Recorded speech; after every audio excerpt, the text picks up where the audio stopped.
તો ઉમરેઠ વિધાનસભાના ધારાસભ્ય સ્વર્ગીય ગોવિંદભાઈ રૈજીભાઈ પરમારનો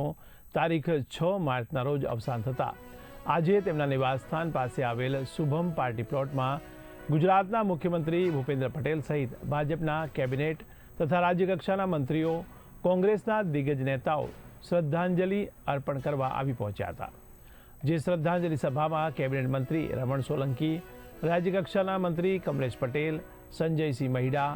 આણંદ જિલ્લા ભાજપ પ્રમુખ સંજય પટેલ, કોંગ્રેસના વિરોધ પક્ષના નેતા અમિત ચાવડા,